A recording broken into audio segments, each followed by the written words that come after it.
don't like this approach. Passive listening radio is the major source of your improvement. Got it? Don't ever try before you really want to do that. 听得懂吗？知道我在讲什么吗？有一点听懂我的意思举手，没有人。真的哦，那我去自杀了。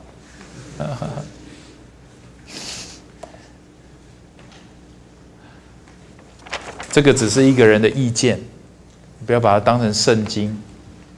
老师讲课也是一个，我跟你讲这个研究的结果，你也可以把它当成老师的看法。你认为文法很重要，那也是你的个人的看法。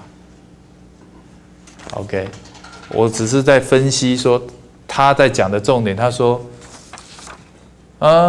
不，因为另外一个 RS 啊，他说是不是看电视跟听广播也有同样的帮助？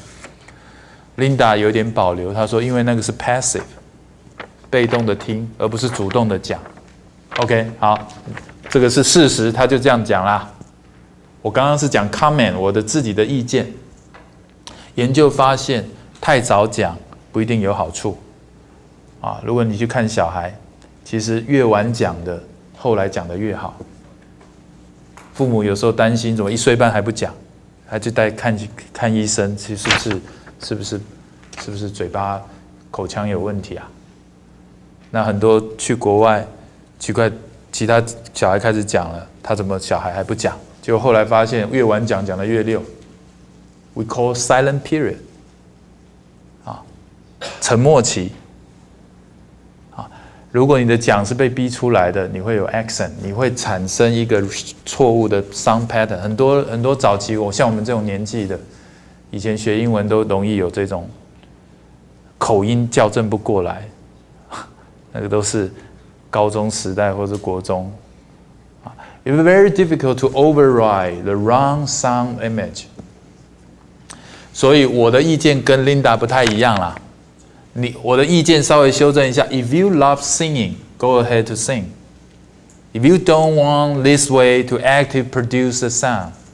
Just simply passive listening, you will find very, very helpful to improve.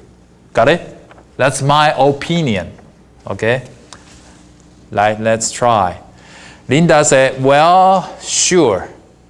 不对，讲错了。RS said, well, what if I would, for example, record a passage and then listen to it, understand where the intonation is and where the accents are? And how the words are produced, and then， 知道意思吗 ？Record a passage 就是一段短文啦。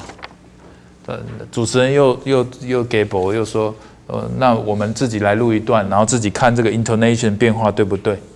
现在有没有这种软体？有没有什么 Live ABC 嘛？然后 Record a passage 自己看波形，对不对？很复杂，对不对？看了也看不懂。 常常科技不一定帮忙啊，我自己做科技的，不能讲啊，不能讲有录音。来 ABC 到时候把我写存证信函给我。Actually,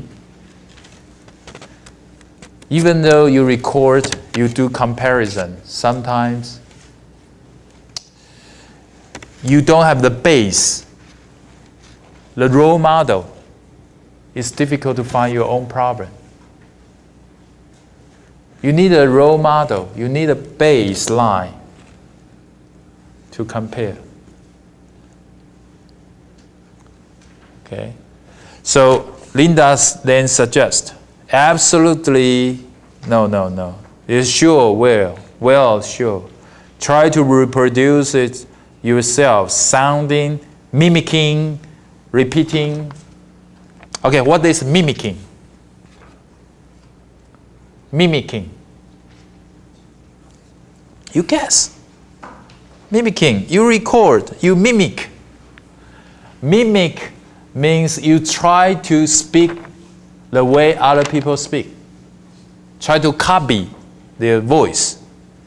Try to replay, but in your own way. But you try your best to sound like his voice, mimicking, 模仿。She said, absolutely, you can do that. Take any segment in English and record it. Record has another pronunciation, record. A lot of students don't know this. 什么时候是 record？ 啊？因为我听到很多 presentation， 我现在也比较不纠正学生错误，但是有时候不讲又不行。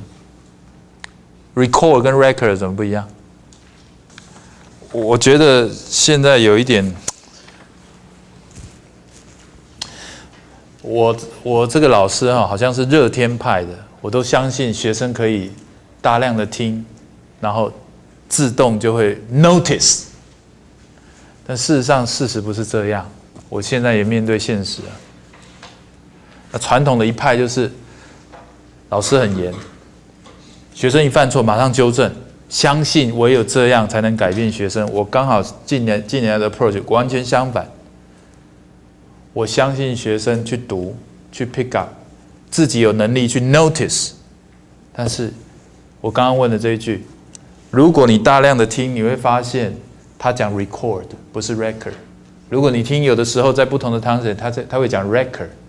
你能不能 notice 这两个 difference？ 如果可以，你这辈子不需要英文老师 ，because you have the ability to be yourself teacher. Unfortunately, a lot of students, many students don't have this ability. 知道意思吗？ They cannot notice very much. So let's come to the second question. Is that okay? Teacher correct students' errors? Do you feel good, or will you feel comfortable if the teacher say, hey, you say something wrong? If you were a teacher, what would you do? I used to be a correcting teacher. If student presentation something wrong, I say, no, it's not the right way. But after I study some research, I find that there is no any result. If you correct students the mistake on the spot, they still make the mistakes. They actually know about the rules. When they're speaking, they just cannot get it. When they're writing, it's okay to correct. When speaking, no use. You correct first time, second time, the same. It is not because of they don't know the rule in speaking. It is because most of the time, they don't acquire it yet. They think about the grammar, they speak too fast, so naturally the wrong pattern come out. In the writing, we have more time to think. It is okay to correct. Because even though you think you made an error, which means you don't know, right? So this is a little bit different. So recent year, I changed a little bit my method. I will later on, as they come to me, I tell them, oh, this is something wrong. So you should know about it next time. That's my current attitude about error correction. But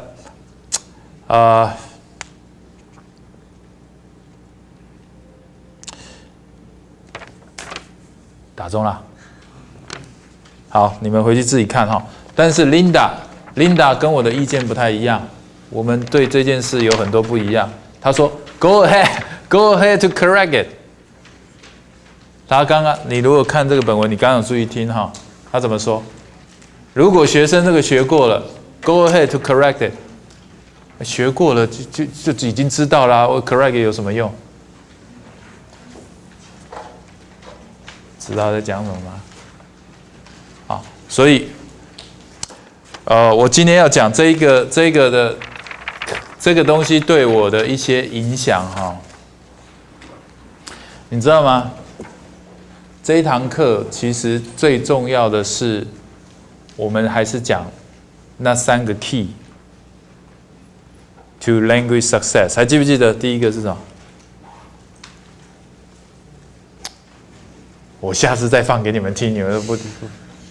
Three keys to language success. What's the first key? Your attitude. Attitude. What is the right attitude toward language? Strong desire to improve. Don't worry about mistake. It's the right attitude. Don't feel bad if you say something wrong. Number 2, time.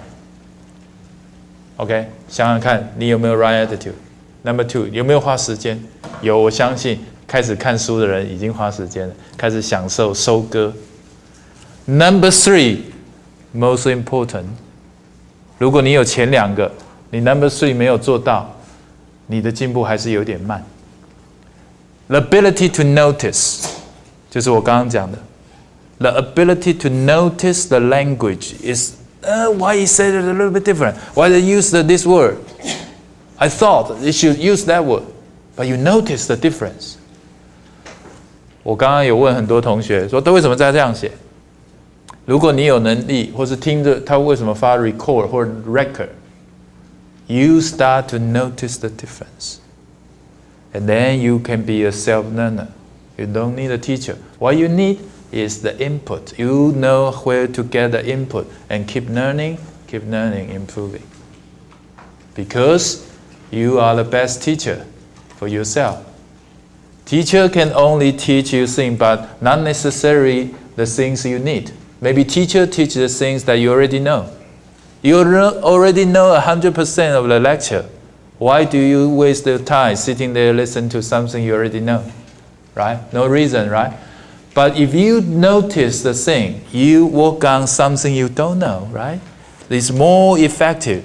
So that's why being a motivating learner, after you be motivated, you learn by yourself much faster than don't have motivation, just sit there. Okay, that's the end of my class. I'll see you next week.